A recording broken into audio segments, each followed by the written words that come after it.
जय जिनेन्द्र। मैं नेहा जैन जैन पाठशाला में आप सबका स्वागत करती हूँ। देरासर में जब भी हम कभी साथिया या गवली बनाते हैं तो उसके ऊपर हमें नैवेद्य रखना होता है और साथ ही साथ फल भी रखना होता है।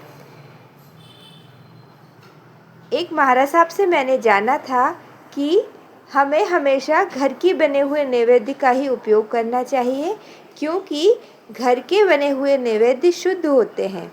जो बाज़ार के बने हुए नैवेद्य होते हैं उसमें शुद्धता का कभी कोई ध्यान नहीं रखा जाता। बनाने वाले के मन के भाव कैसे हैं वो भी हमें पता नहीं होता। साथ ही साथ काल का भी ध्यान नहीं रहता है कि किस समय में वो बने हैं, क्या वो रात्रि में बने हैं या दिन में बने हैं, कब बने हैं।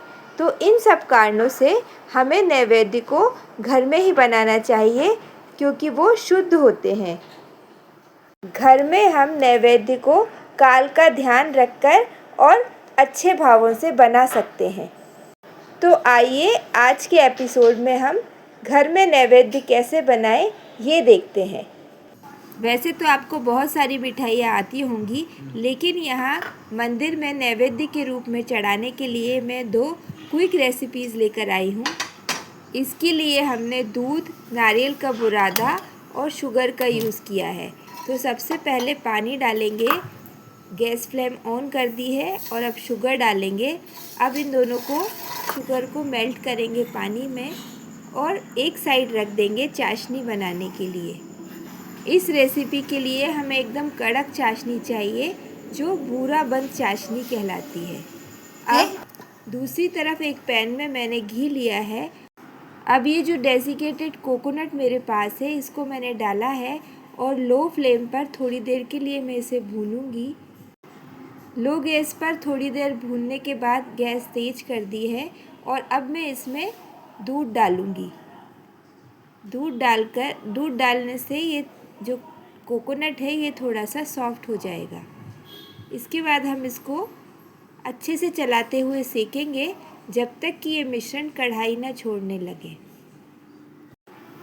अब देखिए इस तरह से जब ये मिश्रण कढ़ाई छोड़ने लगेगा, यानी कि पूरा पक गया है, तब हम इसमें केसर डालेंगे और थोड़ी सी इलायची भी डालेंगे। केसर मैंने पहले ही भिगोकर रखी हुई थी।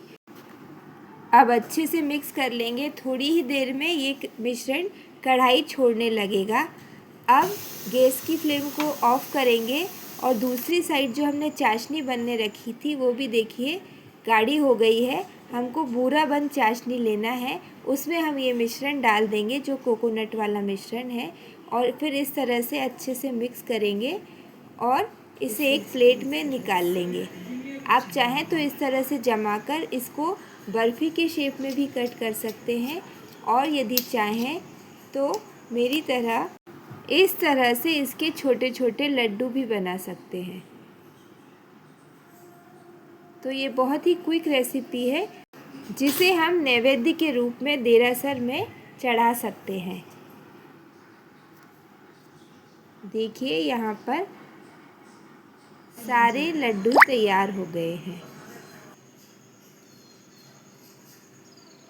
नेक्स्ट रेसिपी के लिए यहाँ मैंने सिलिकॉन के ये 2 मोल्ड ले लिए हैं और इनको ग्रीस कर लिया है और साथ ही इस मोल्ड में मैंने इस तरह से लौंग भी रख दी है।